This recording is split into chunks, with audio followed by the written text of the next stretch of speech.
Now we shall talk about the locomotion and reproduction in protozoa. The important points which are likely to appear in MSET, AFMC, JIPMER, APMT, so on and so forth, I shall put before you. In protozoa, the locomotory organs play a vital role. Besides locomotion and food capture, they also have taxonomic importance, and in fact the entire protozoa is classified on the basis of nature of locomotory organs. Now to start with, first the Lobopodia, that is Pseudopodia.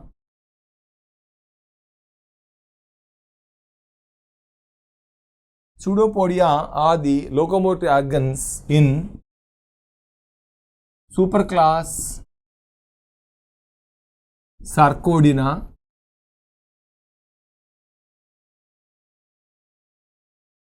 class Rhizopoda, class Actinopoda. Superclass Sarcodina is divided into in fact three classes, Rhizopoda, Actinopoda and Pyroplasmida. Pyroplasmids do not have any locomotory organs, whereas in Rhizopoda and Actinopoda different types of locomotory organs are present here now. On the basis of structure and the mode of formation, you divide the Pseudopodia into different types. The first one is Lobopodia. If the Pseudopodia are made up of both ectoplasm and endoplasm and they are blunt finger-like with a round tip, you call them Lobopodia. Lobopodia are present in amoeba,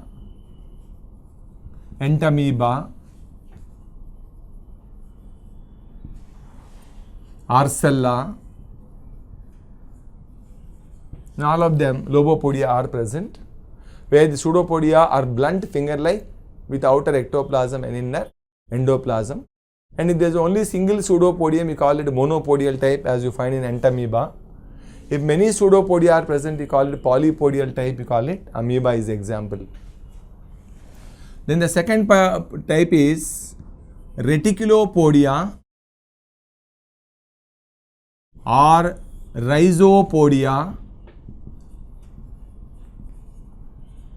or Mixopodia. This Reticulopodia or Rhizopodia or Mixopodia, they are thin, hair-like, tapered, branched. The branches fuse to form a network. That network helps in food capture rather than locomotion here now. Such type of Pseudopodia are present in Foraminiferans, order Foraminifera. They are present, example Elphidium or Polystomella. Elphidium or Polystomella belongs to Foraminifera. So in Foraminiferans now, Reticulopodia are present, which are thread-like. They form a network here now. They are made up of both ectoplasm and endoplasm. They help in food capture rather than locomotion. Then third one is Philopodia.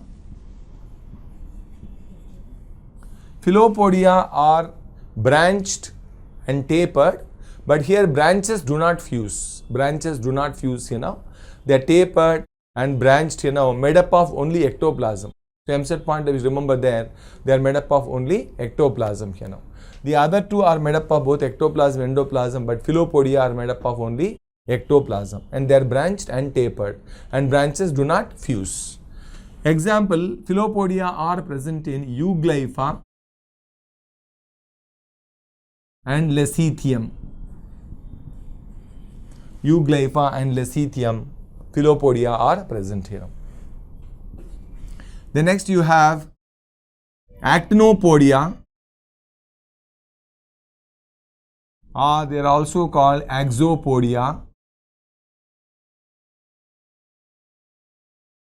These Actinopodia or Axopodia are stiff, pointed, supported by an axial rod at the center.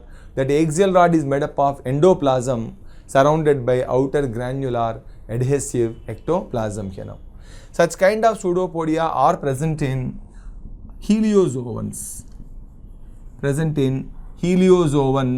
Which are commonly called sun animalcules.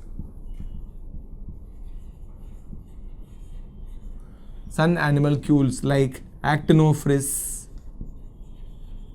actinospherium,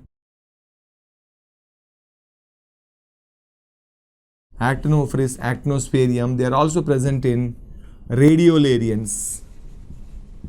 Certain radiolarians like Colozoum,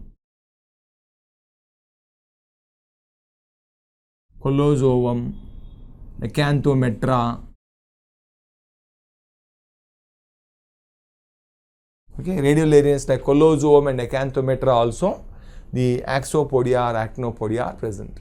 So on the basis of this structure, you divide them into 4 types: Lobopodia, Reticulopodia, Philopodia and Actinopodia.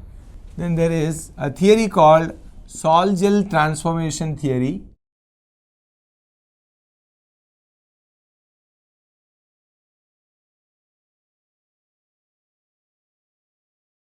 The sol-gel transformation theory is also called change of viscosity theory.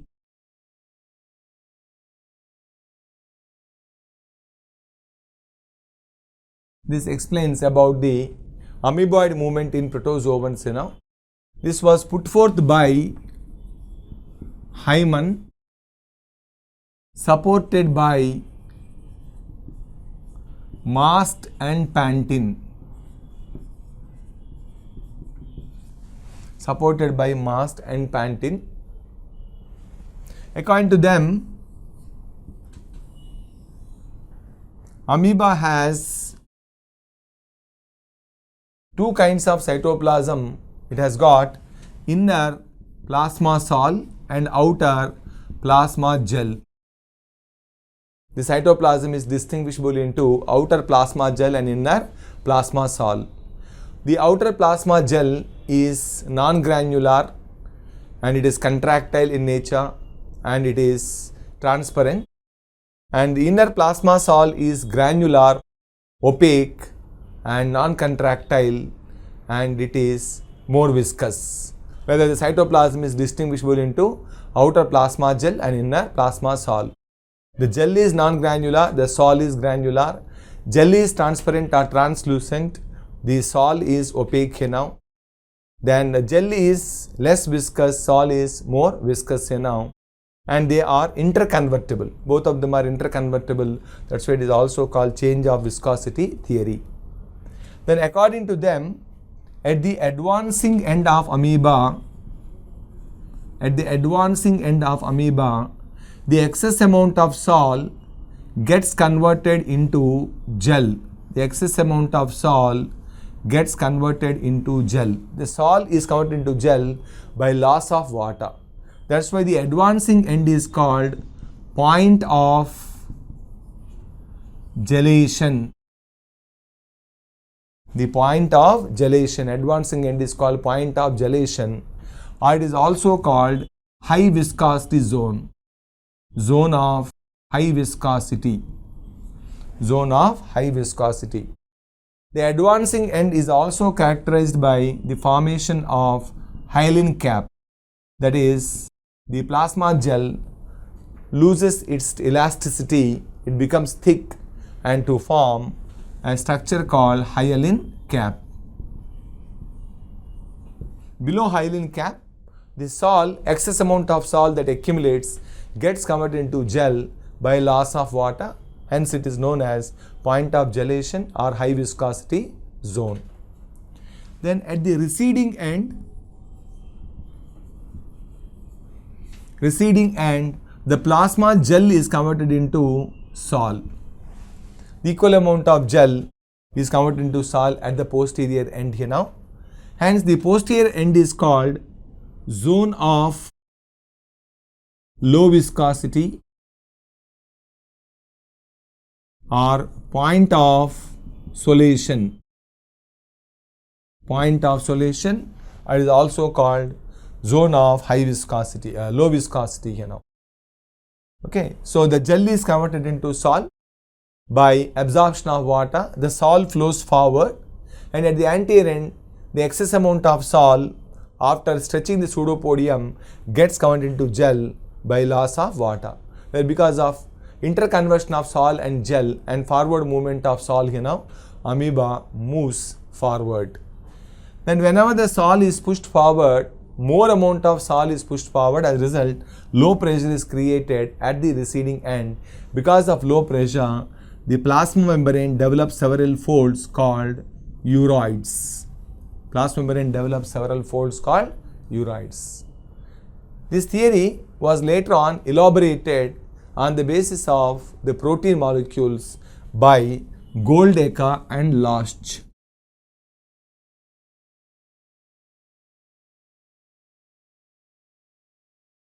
Which is also called polypeptide theory. According to Goldacre and Losch, the sol is due to the presence of folded actomyosin. Gel is due to the presence of unfolded actomyosin. The unfolded actomyosin are the straight molecules of actomyosin. At the posterior end, they get converted into sol here now by absorption of water, and the sol molecules at the anterior end, that is the folded molecules at the anterior end, get converted into unfolded molecules, okay, by loss of water. That is, the interconversion of sol and gel according to Goldacre takes place due to the presence of folded and unfolded actomyosin molecules. Forward movement of sol molecules is brought about by expenditure of ATP according to Goldacre and Losch. Then apart from this is the widely accepted hypothesis that tells us about the amoeboid movement in protozoans. Apart from sol-gel theory, there are some more theories, like there is another theory called rolling movement theory,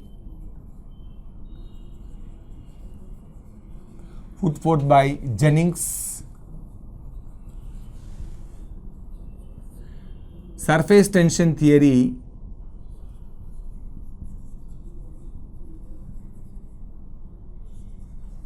put forth by Berthold. Fountain zone contraction theory,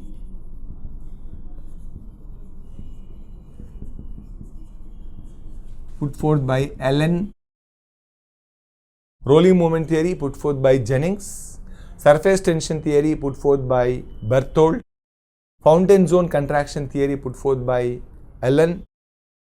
There are several, but among all these theories, the widely accepted theory that tells us about the amoeboid movement is the change of viscosity theory or sol-gel transformation theory, put forth by Hyman and supported by Mast and Pantin here now.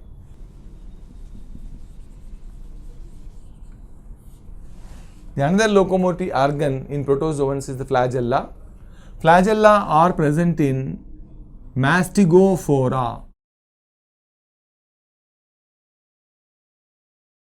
They are present in Mastigophora. Both phytomastigophores and zoomastigophores. Both phytomastigophora and zoomastigophores are with flagella as locomotory organs. Now there is an animal, mastic amoeba. This mastic amoeba belongs to Sarcodina. It has got both pseudopodium and flagellum.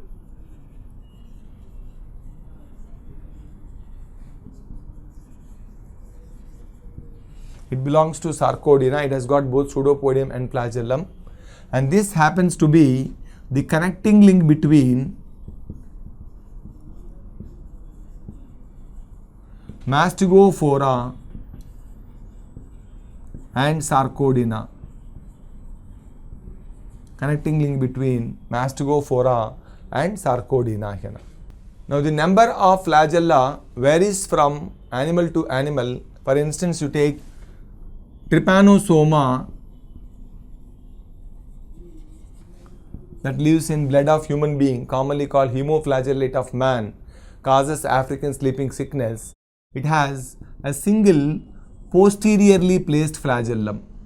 Single posteriorly placed flagellum. This flagellum here arises from hind part of the body, extends along its convex surface and extends beyond the anterior surface in the form of tractellum, in the form of a free flagellum called tractellum. Then euglena and serratium, two flagella are present. Euglena and serratium, two flagella are present. Trichonympha,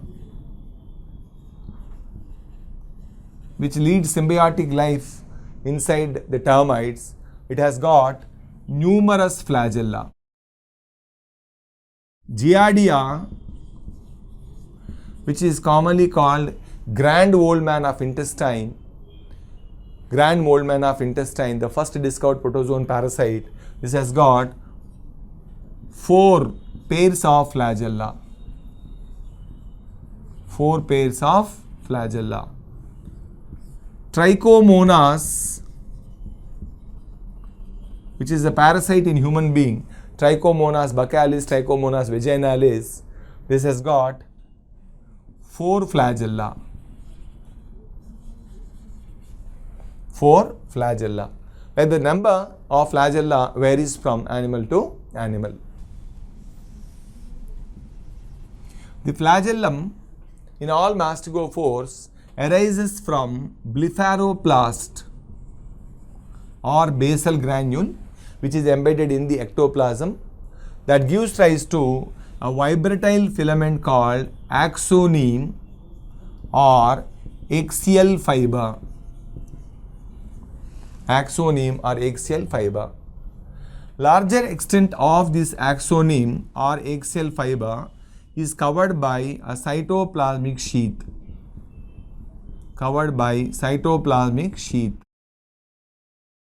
Now this naked part of the flagellum is provided with certain lateral appendages, hair-like lateral appendages.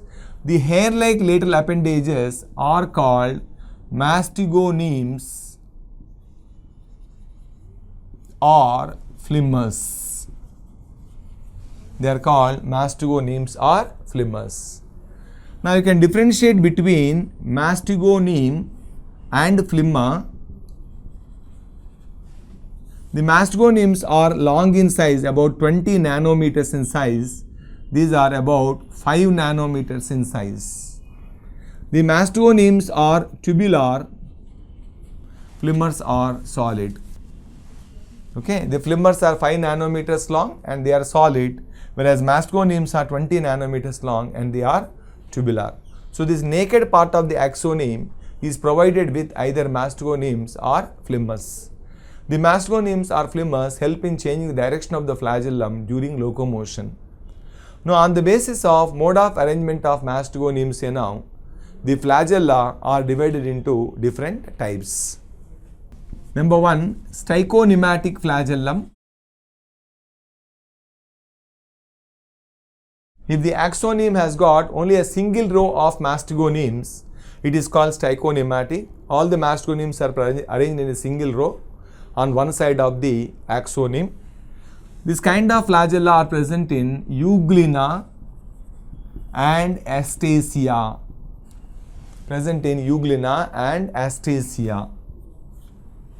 Suppose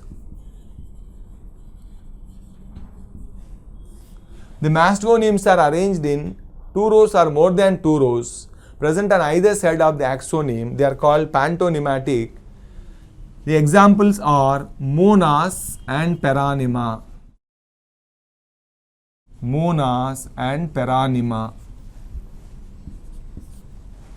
In some of the flagella, the mastigonemes are entirely absent. If the mastigonemes are absent and the flagellum is provided with a small whip-like filament at the tip, mastigonemes are absent if the flagellum has a small whip-like structure extending beyond the cytoplasmic sheath, it is called acronematic. Acronematic flagella are present in polytoma and chlamydomonas.